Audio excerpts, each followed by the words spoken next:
7:48. Vamos avanzando. Esto es Camino al Sol. Y le damos los buenos días, la bienvenida a Paulo Herrera Maluf. Paulo, ¿cómo estás? Buen día. Muy buenos días. ¿Cómo están? Saludos a todos y a todas en este lunes de Pascua. Así es. Hola, buenos días, Paulo. Después de un largo asueto. ¿Cómo pasaste estos días? Bien, estoy muy tranquilo en mi casa. O sea, yo no solo soy en Semana Santa, yo soy molotófobo. Somos dos. Eso es fobia a los molotes. que puedo decir que tengo mi jefe aquí en la universidad, el vicerrector David Álvarez, tiene una observación muy aguda respecto a los molotes. Él dice que los molotes son marca país. Los molotes son marca país. Bueno, sí, nos guste o no. Sí, es una realidad. Sí. Pero bueno, todavía con el aftertaste de la celebración de Sobeida y su cumpleaños, ¿verdad? Esto apenas inicia. Lo va a seguir celebrando en la semana entera. Yo voy a adjuntarle a Sobeida a la sobrina. Espérame, entonces. Elizabeth Infante, nuestra pequeña Elizabeth, estuvo de cumpleaños el Viernes Santo, el día 2 de abril, y la tía Sobeida el 4. Elizabeth cumplió sus ¿cuántos? Lo digo, 19, se le pueden decir, claro, 19 añitos. 19. La bebé todavía. Pero sí, entonces vamos a celebrar todo el mes con él y con Sobe. Bueno. Y arrancamos con un café, Paulo. Sí, claro, porque todo comienza por un café. Todo comienza por un café. Y cuéntame ese café, ¿con quién tú esta suele decidiste ser la hora. tomártelo? Lo que tengo es un café con Byung-Chul Han. Y para hacer las reflexiones si nos estamos autoexplotando o no. Byung-Chul Han es un filósofo surcoreano que de manera bastante curiosa escribe en alemán, porque él se formó en Alemania y reside en Alemania. Y digamos que junto con otros filósofos europeos contemporáneos, digamos que son los que están influyendo más en el pensamiento occidental, digamos. Y es bueno tomarse con un café, tomarse un café con él. Fíjense que digo un café. Como todo en la vida es un asunto, yo no me estoy declarando byung-chulhanista, que me acabo de inventar esa palabra, ni nada por el estilo. Pero son reflexiones que son muy interesantes y provocadoras, por decirlo menos. Él se dio a conocer hace unos 10 años con un libro que se llama La Sociedad del Cansancio, en el que él plantea el cansancio que sentimos, ¿no? Es un poco también el cansancio que trae el modelo del capitalismo tradicional. Hay que entender también que él escribe desde Alemania, desde la perspectiva de vivir en Alemania. No es lo mismo vivir en Alemania que vivir en el Caribe o en Sudamérica o en Asia, donde sea, ¿no? Pero sí, digamos, son reflexiones que de alguna manera marcan tendencia. Y él ha hecho una serie de observaciones a partir de la pandemia y lo que ha significado la masificación del teletrabajo, etcétera, que la verdad es que son interesantes. Son interesantes para que nos pongan a pensar un poco. Y me gusta que, a pesar de que él es muy crítico y muy, digamos, muy definitivo en sus planteamientos, al mismo tiempo él se contradice para bien cuando él dice que lo importante es que reflexionemos y revisemos, nos autorrevisemos de cómo vamos para, digamos, hacerle, estas son palabras mías ya, hacerle una limonada a este limón, ¿no? Que es la pandemia. Y hice ese circunloquio ahí para no mencionar la palabra oportunidad, que es la palabra que él utiliza, que ustedes saben que yo tengo el prurito de no llamarle oportunidad a este gran follón que nos ha tocado vivir con la pandemia. O sea, porque no quiero trivializarlo bajo ningún concepto, ¿no? O sea, sí es algo que nos ha tocado vivir, algo de lo que tenemos que manejar y algo de lo que tenemos que aprender, eso sin duda. Precisamente de eso se trata, de de revisarnos, observarnos y ver qué nos aplica y qué ajustes podemos hacer. Él recientemente, en el mes de marzo, finales de marzo, o la segunda mitad de marzo, en una entrevista que él concedió, empezó a hablar, a insistir en la autoexplotación, que es un fenómeno que él lo venía observando, pero que él piensa que se ha acentuado durante la pandemia con el tema del teletrabajo y el trabajo por Zoom. La primera observación que él hace es precisamente esa: ya no tenemos hora. Pues una cosa es el teletrabajo planificado, el teletrabajo conveniente, y aún así tiene lo suyo. Atención, que es la otra parte importante de la reflexión que él hace, que me parece muy interesante, en el sentido de que, bueno, incluso hay gente que yo conozco que desde antes de la pandemia ya estaba en teletrabajo. Y eso tiene, como todo en la vida, tiene ventajas y desventajas, ¿no? Pero él se refiere a la masificación súbita del teletrabajo.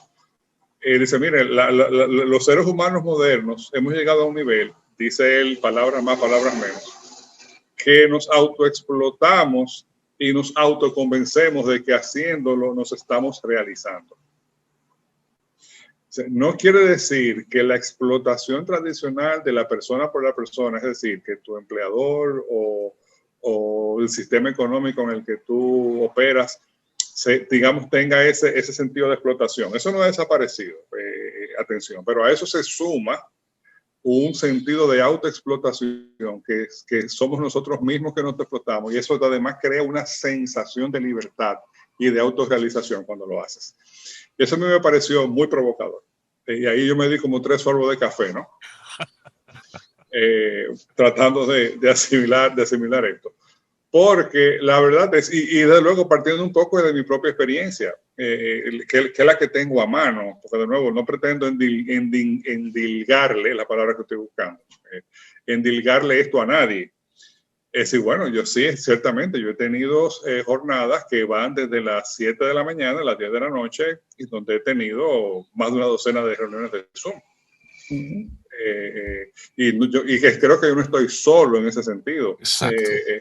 Y es un asunto para revisárselo y para ajustarlo. Evidentemente, el teletrabajo es una necesidad en este momento. Tampoco se trata de hacer una satanización del teletrabajo, pero sí ponerlo en perspectiva. Porque una de las cosas que ha sucedido, y esto yo sí lo he observado, una observación mía de Pablo Herrera, que de repente la presencialidad parece haberse devaluado. Es como si ya no fuera necesaria. A la posibilidad de hacer las cosas de manera remota o de manera digital, le vemos la conveniencia que tiene, pero nos hemos ido poco a poco haciendo insensibles a las inconveniencias que tiene. Y aquí llego a la segunda parte, que es una reflexión muy larga, pero al otro aspecto que quiero resaltar de lo que plantea recientemente Byung-Chul Han, que él habla de que la digitalización es una experiencia muy diferente de la experiencia humana tradicional y tiene un doble efecto. Por un lado, destruye los rituales comunitarios, los rituales de la vida, incluso los horarios los destruye, porque de repente ya los usos horarios no importan, porque todo es de lejos, y además obvia el hecho de que somos seres corpóreos, es decir, de carne y hueso. Ahora, para que estamos teniendo esta conversación por Zoom, ¿no? Parece que nos estamos mirando a la cara, pero en realidad no nos estamos mirando a la cara. Es una reflexión que él hace. Nosotros estamos viendo una cámara, no nos estamos viendo los ojos. O por lo menos no directamente. Y él habla de que esa corporalidad humana no puede perderse. Y en este caso por necesidad, esperemos que no sea por opción posteriormente, ese teletrabajo masivo nos ha llevado a obviar eso. Y es la parte que a mí me parece más importante de su reflexión. Somos seres corpóreos. somos seres materiales de 3 dimensiones. No somos seres de 2 dimensiones. Entonces, de nuevo, me parece una reflexión muy valiosa porque en los tiempos en los que nos hemos visto obligados, no ha sido algo necesariamente voluntario, a funcionar de otra manera, yo creo que es muy importante recordar de dónde venimos y a dónde pudiéramos volver cuando esto finalmente pase. Que, dicho sea de paso, y sé que lo digo cada 14 días, no sabemos cuándo es que va a pasar. Entonces, eso me parece a mí una reflexión valiosa. O sea, no olvidemos que somos seres corpóreos, porque lo podemos olvidar. De tanto Zoom, de tanto Teams, lo podemos olvidar. Por ejemplo, el proceso de aprendizaje, veamos la parte educativa que es la que me toca a mí, en aula, desde el nivel preescolar al nivel universitario. Hay una riqueza en la presencialidad, aunque sencillamente compartir cuerpos, compartir el espacio con más cuerpos, eso es una experiencia humana que en sí mismo pudiera decirse que forma, o no, ya está viendo, diciendo, no, yo creo que es una reflexión válida, atención. Sí. Y sé que estoy en una industria en la que especialmente en la industria educativa la presencialidad se ha devaluado más todavía, porque ahora mismo tenemos la tentación de darnos licencia para todo.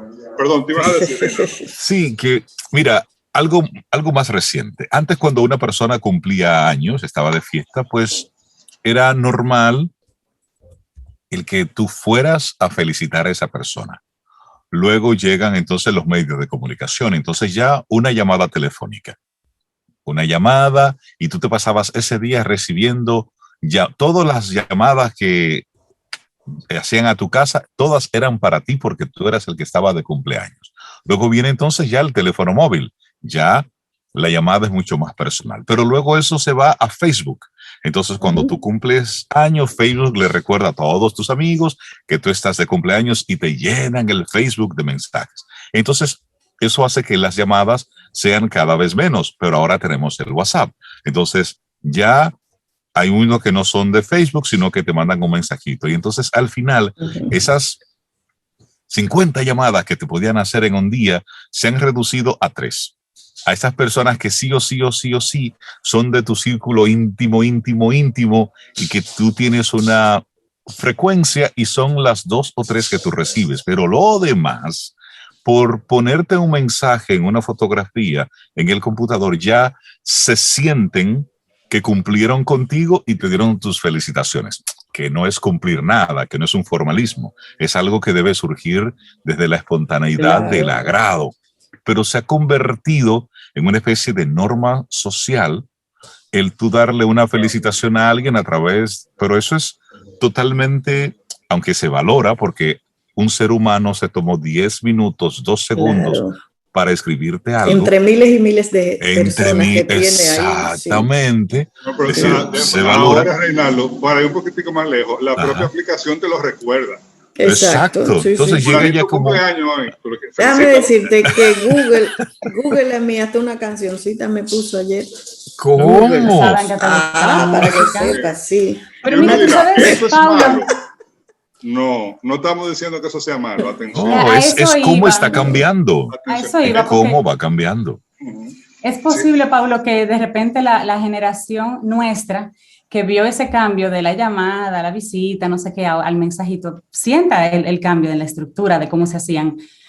Pero la generación nueva, los chicos que simplemente pasaron de la escuela a la pandemia, al celular y a la virtualidad, y no pasaron, sin pasar por Godes, como si fuera jugando Monopolio, no pasaron por la presencialidad.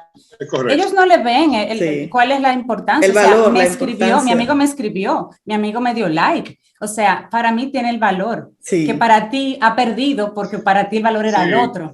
Y por eso es importante reflexionar, sin hacer el juicio de valor, ojo. Correcto. Sin hacer el juicio de valor, decir, bueno, vamos a decirlo de esta manera, hasta ahora, históricamente hemos sido seres corpóreos. Exacto. Vamos a darle ese matiz. Estemos atentos a lo que pueda suceder en el futuro cuando esta realidad digital incorpórea se va incorporando, valga el juego de palabras, mucho más a nuestras vidas. Cómo un sustituto de la experiencia anterior. Atención, por lo menos en estas circunstancias actuales es un sustituto, pero también lo venía haciendo desde antes ya, ¿no? Porque la pandemia lo que viene a hacer es acentuar y acelerar algunos procesos. Acelerar todo. Entonces, es una reflexión válida de decir, ok, y por eso yo digo, lo digo en forma de pregunta, nos estamos autoexplotando, revisémonos a ver qué tanto la digitalización y los procesos incorpóreos, qué tanto nos están influyendo e incluso afectando. Lógicamente, nosotros somos una isla en el Caribe con una cultura sumamente gregaria en la que estamos impuestos a vivir abaizados, uno arriba de otro. Pero vean un poco de la perspectiva de otras culturas en los que lo normal es que la gente viva sola en su casa. Yo que soy padre soltero, le puedo decir que y he estado, comparto, digamos, tiempo con mis hijos, sí, lo veo muy frecuentemente, ojo, pero en la pandemia eso se dificultó. Le puedo decir que yo, por mis circunstancias me permiten comparar las dos cosas, lo que es estar confinado con gente, con mis hijos, pero también estar confinado solo. Exacto. Y fíjense bien lo que sucede o lo que está sucediendo en otros países en los que no tienen esa cultura tan tribal como la nuestra. Por nosotros, más que gregario, yo creo que somos tribales, y lo digo en el buen sentido, no en el mal sentido. Como el índice de suicidio se ha disparado, la depresión se ha disparado, se habla de la pandemia silente en el mundo entero, incluyendo la República Dominicana, con el tema de depresiones y digamos secuelas psíquicas de la pandemia que también deben atenderse. Que por cierto, sobre ese aspecto también Byung-Chul Han se refiere en sus últimos pronunciamientos. O sea que nada, básicamente era eso, una invitación a que reflexionemos. Ahí con una búsqueda usted encuentra muchísimas cosas de este señor. Los libros de él no suelen ser largos, no son unos libracos, ni están escritos en un lenguaje filosófico de esos que son crípticos y que nada más los filósofos entienden. No, de hecho yo no me considero una persona versada, ni mucho menos, y digamos que le llegué a lo que, como se dice ahora, a lo que él quiso decir. Pero yo creo que es muy relevante. El tema de la autoexplotación, de cómo, fíjense por ejemplo un detalle, él también se refiere a eso, nosotros lo hemos hecho también en otras ocasiones. George Orwell escribió 1984, 1984, esa famosa novela distópica a finales de los años 40, pensando un poco en la Guerra Fría, en el que hay una gran supercomputadora que le llaman Big Brother, que se utiliza como ente de opresión y de alienación, porque le lleva la vida a todo el mundo. Bueno, Orwell se quedó corto. Orwell nunca calculó que los seres humanos íbamos a conectarnos al Big Brother de manera voluntaria y que además nos íbamos a sentir alienados cuando no estemos conectados a Big Brother. Nos sentimos más solos, más desconectados, menos valiosos, menos gustados, cuando no estamos conectados a ese gran Big Brother que son, digamos, redes sociales, que son muchas y que es un conglomerado que es verdad que no es único, pero sí hay esos hubs de información que tienen, que uno hasta se asusta, ¿no? De los que saben de uno. O sea, que tú pones una letra en un buscador y te sale lo que tú estás buscando. Y dices, así es. Me están acechando, ¿qué es lo que está pasando? No, y o sea, siempre están escuchando. Todo eso forma parte de la realidad que nos ha tocado vivir, de este tránsito, de este cambio de época, y más nos vale que estemos despiertos. Ese es el resultado de este café. Ojalá que el café dé para más y que dé para que sigamos buscando, bueno, el tema da sigamos para reflexionando, mucho. Sigamos autoanalizando para ir aprendiendo e ir haciendo algunos ajustes. Pero interesante los pensamientos de este filósofo. Dice dice, el asumir que la vida es finita sacude la conciencia humana de forma irremediable, especialmente en estos tiempos. Entonces, hay hasta un taller sobre la muerte. Óyeme, interesante este señor, ¿eh? Pero por eso Interesante, decía interesante. que la generación, ver la franja etaria a la que se le haga la pregunta, Paulo, Rey, sobre, yo Claro, creo que va a hacer cambia. diferencia. Totalmente. Porque, por ejemplo, Sí. nunca como antes, nunca como ahora, esas grandes firmas en Estados Unidos que exprimen en bolsa de valores y de las tecnológicas y la banca y los grandes bufetes de abogados que captaban de una vez a las personas cuando salen de la universidad y ellos locos por entrar, ahora les está dando brega captar esa gente. Les están dando más brega porque los jóvenes están saliendo con la conciencia de que yo voy al mercado laboral, pero yo no voy a explotarme. Yo prefiero ganar menos y vivir mejor. Entonces, la autoexplotación está sucediendo en la generación que todavía está activa, pero que aprendió a trabajar con el otro esquema.